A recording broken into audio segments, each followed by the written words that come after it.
Estamos ya en la semana final de nuestro año litúrgico, del ciclo A del año litúrgico. Lo cerramos con la solemnidad de Cristo Rey el próximo domingo. Estamos en los últimos capítulos ya del Evangelio de San Lucas, que hemos venido estudiando durante todo el año litúrgico del ciclo A. Hemos venido también leyendo textos del Antiguo Testamento, también cartas del Nuevo Testamento del apóstol Pablo, y ahora hemos iniciado en esta última semana, previo a la fiesta, a la solemnidad de Cristo Rey, hemos empezado a ver el Apocalipsis, dado que la última semana en el año litúrgico siempre es un tiempo para hablar del final de los tiempos, para hablar de la parusía, de la segunda venida de Cristo, para hablar del final de nuestra historia. Me llama tanto la atención la primera lectura de hoy del libro del Apocalipsis, es el capítulo 1, ¿no? El final del texto que hemos leído. San Juan nos hace una exhortación muy fuerte. Dice al final del texto: pero tengo en contra tuya que has abandonado el amor primero.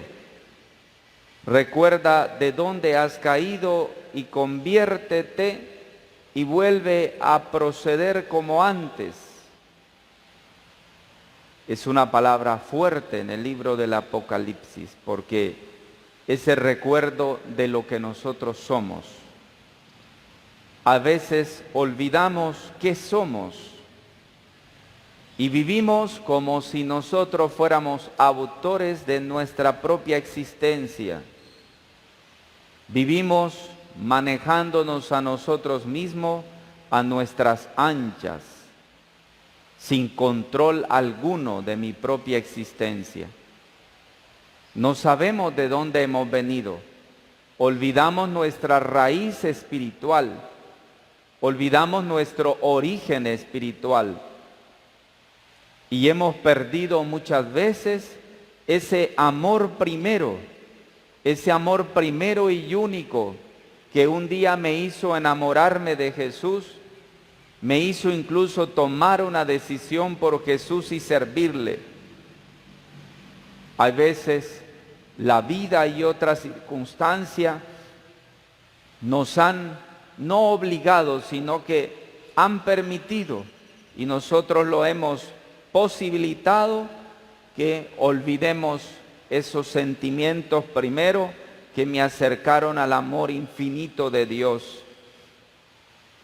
Más adelante el Apocalipsis igual nos recuerda con mucha claridad y nos dice: si, como lo ha recordado ahora, algo tengo en contra tuya, que has perdido el amor del principio. Y como no eres ni frío ni caliente, entonces yo te voy a vomitar de mi boca. Nos recuerda también el Apocalipsis. Significa que no podemos dejar de mirar a Jesús, no podemos dejar de mirar al Señor en todo su esplendor. No podemos mirarnos a nosotros mismos, seguirnos viendo solo a nosotros mismos y no ver más allá de la punta de nuestra nariz. No podemos encerrarnos y ahogarnos egoístamente en nosotros mismos. Nosotros somos un soplo, nosotros somos pasajeros. Hoy estamos, mañana no estamos. Por eso nuestra mirada no se tiene que quitar nunca del farol que nunca termina su luz, de Jesucristo, del Señor. La mirada debe de estar puesta ahí, debemos saber sentirlo. Tenemos que percibir a Jesús como el ciego de nacimiento, el ciego de hoy en el Evangelio, en el capítulo 18 de San Lucas. Hay que sentirlo. ¿Qué sucede ahí?, dice el ciego hoy en el Evangelio. Escucha murmullos, escucha gritos seguro. Escucha clamores. Algo está pasando muy diferente de lo que ha estado acostumbrado a escuchar. Y le respondieron con perfecta claridad: Jesús Nazareno pasa. Es Él el que está pasando. Jesús hace una pregunta fundamental a este hombre que ha querido sentirlo, percibirlo. Le preguntó, para respetar su libertad: ¿qué quieres que haga por ti? Y el Señor, este hombre le respondió al Señor: que vea otra vez.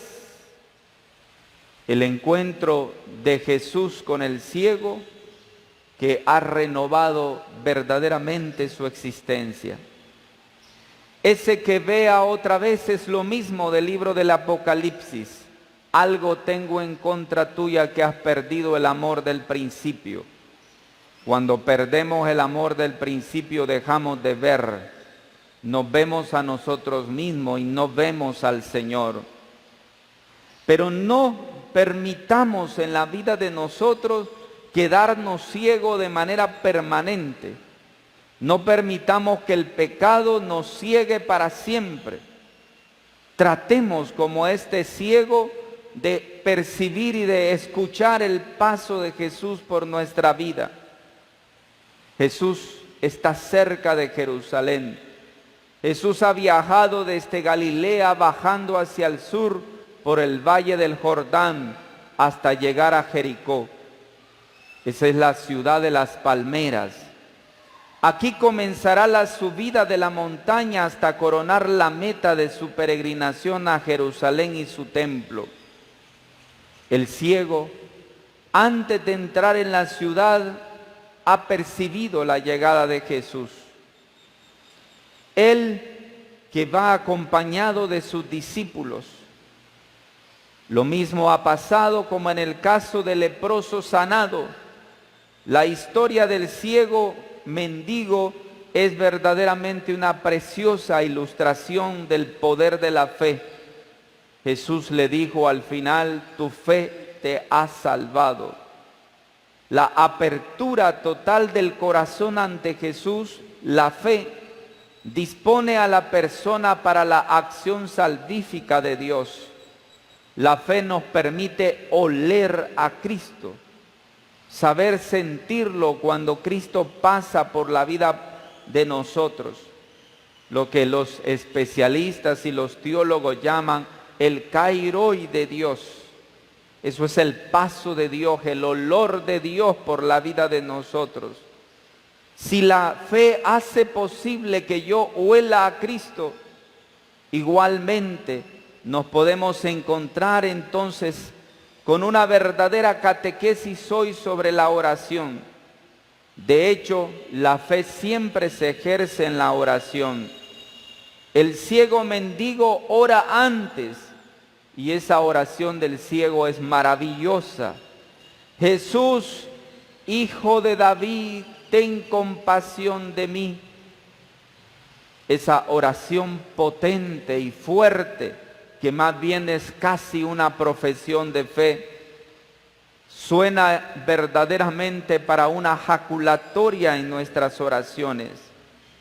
Puede servir para una oración permanente, como los padres del desierto nos recordaban, que muchas veces hay que hacer una oración jaculatoria continua para poder entrar en la intimidad de Dios. Podríamos orar cada día: Jesús, Hijo de David, ten compasión de mí. Jesús, Hijo de David, ten compasión de mí. Pregunta este hombre que va escuchando las voces y el ruido y va sintiendo el olor de Jesús. Ahora que está atento a la orilla del camino, aunque no logra ver todo, le ha dicho al Señor: Señor, que yo vea, que yo vuelva a ver. Y después de la curación nos dice el texto que siguió glorificando a Dios. Por lo demás, esa alabanza que este hombre que ha escuchado y percibido a Jesús, su curación se transforma en una verdadera alabanza a Dios. Este ciego mendigo de Jericó vive una experiencia de Jesús, de la que hoy vale la pena recordar algunos elementos que deben de ser valiosos para nosotros esta mañana. Primero, escuchar la palabra. El hombre que no escucha la palabra no puede nunca percibir a Jesús. Si no somos capaces de escuchar la palabra cada día, jamás vamos a percibir a Jesús. Vamos a perder el amor del principio. Nos vamos a volver insípidos, sin sabor. Nos vamos a volver oscuridad, sin luz. Es necesario escuchar a menudo la palabra, pero escucharla de manera correcta. Escucharla de forma sincera. La palabra no solamente puede ser como un barniz en la vida de nosotros. Tiene que bajar al corazón. Si nuestros pecados no los cambiamos, significa que la palabra no la hemos escuchado. El que escucha la palabra cambia su vida, cambia su conducta. Percibe el rumor de los pasos del cortejo de Jesús. El que escucha la palabra sabe escuchar a Jesús. Sabe por dónde va Jesús.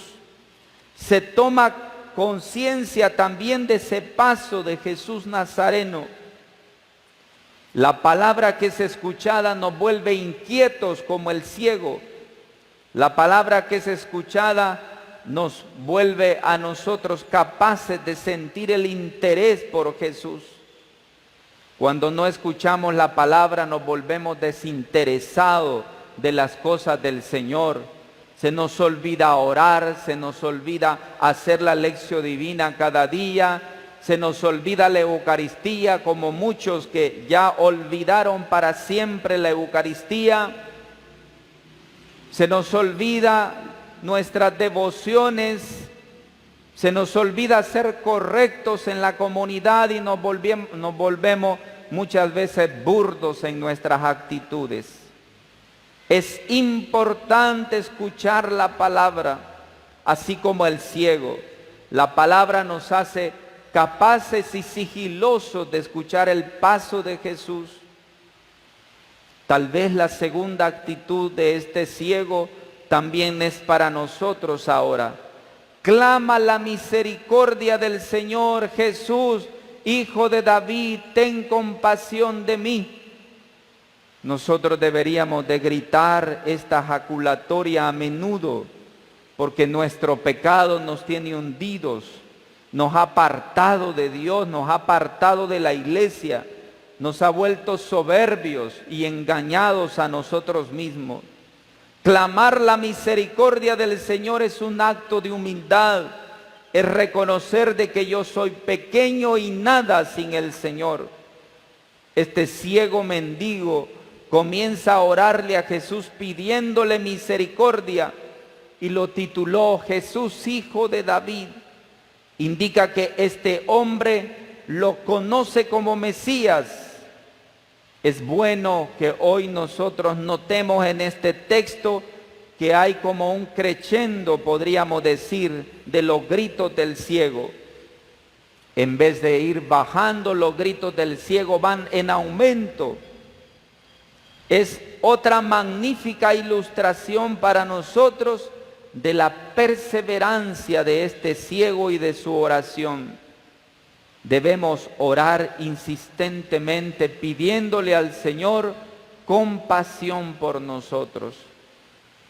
La tercera idea de este evangelio de hoy es: Jesús suscita una súplica creyente explícita. El ciego ha perdido misericordia, pero no ha dicho por qué. El ciego ahora clama esa misericordia. El ciego clama y la necesita, esa misericordia. Y por eso sostiene un diálogo con Jesús para rogarle que tenga piedad de él. Por eso en el relato de hoy, el centro del relato es la pregunta: ¿qué quieres que haga por ti? Parece una pregunta sencilla y obvia, pero no lo es. Cristo nunca coarta la libertad de nadie, sino que respeta profundamente a cada ser humano. Cristo jamás te va a irrespetar si tú ya no quieres leer la palabra, si tú ya no quieres orar, si pasas todo el día como cualquier persona de la calle, no agarras ni la Biblia, no rezas ni un Padre Nuestro, ni un Ave María, no lees la palabra, no te detienes en nada, el Señor te va a respetar. Si tú quieres vivir la vida como una bestia humana, el Señor te va a respetar claramente. Nada el Señor va a hacer para que tú cambies eso, porque el Señor es respetuoso de nuestra libertad que Él mismo nos la dio. Pero la libertad es un talento, es una virtud. La libertad es un tesoro peligrosísimo. Es un tesoro para salvarme o para perderme si no lo uso bien. Por eso la pregunta de Jesús: ¿qué quieres que haga por ti?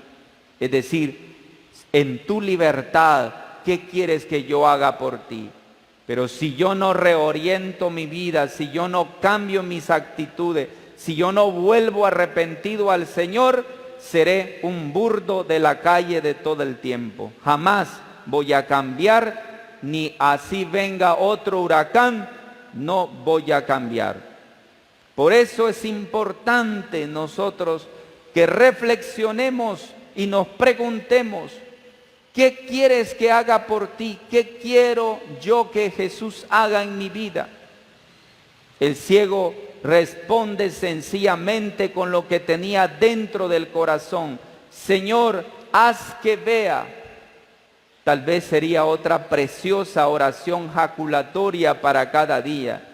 Tal vez al levantarme al mediodía, a la noche, le digamos hoy al Señor: Señor, que vea, Señor, que vea, Señor, que vea, porque estoy ciego por mi pecado, porque estoy ciego por mi egoísmo. Señor, que vea. El ciego responde sencillamente con eso que tenía, y Jesús se compadece de inmediato de él. Para Jesús es importante que uno tenga claridad sobre lo que queremos y esperamos de Él. Muchas veces en nuestra vida espiritual nos pasa lo mismo. ¿Sabemos qué es lo que queremos de Jesús? ¿Sabemos hacia dónde yo quiero ir en la vida?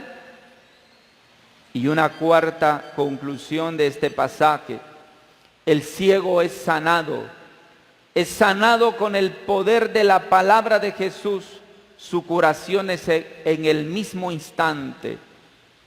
Solamente la palabra puede acercarnos al corazón de Jesús y sanar nuestra vida para siempre. Mientras no haga camino la palabra en nuestro corazón, jamás vamos a cambiar. Vamos a seguir siendo iguales siempre. Y lo vamos a hacer en la secula seculorum, es decir, ahora y para siempre. Nunca cambiaremos si no le permitimos al Señor cambiar nuestra existencia. Si no le permitimos al Señor renovar nuestro interior, hacer una metanoia de nuestra existencia, un cambio radical de nuestra vida. Y la última y quinta conclusión: el sanado, el ciego que ya no es ciego, se vuelve discípulo. El texto dice: y le seguía glorificando a Dios. El término indica hoy del discipulado, dice que le seguía. Es el término de indicar que se volvió discípulo. Y el verbo que describe la oración de alabanza se coloca también en el mismo nivel, como sucede con cierta frecuencia en este Evangelio de San Lucas, que la oración de alabanza acompaña siempre las acciones de poder de Jesús. Alaba verdaderamente a aquel que se deja maravillar por Dios. Y esta capacidad de maravillarnos como los pequeños es el aceite que mantiene ardiente y festiva la lámpara de la oración. Por eso dejo para el corazón de ustedes y el mío estas preguntas. ¿Cuáles fueron los pasos del encuentro vivo de Jesús con el ciego de Jericó?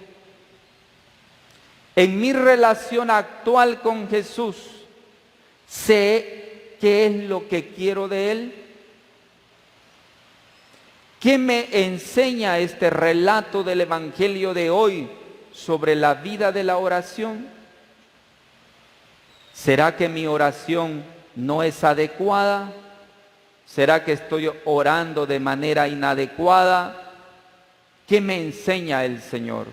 Supliquemos que la gracia de la palabra pueda penetrar nuestro corazón y renovar nuestra existencia. Así sea. Amén.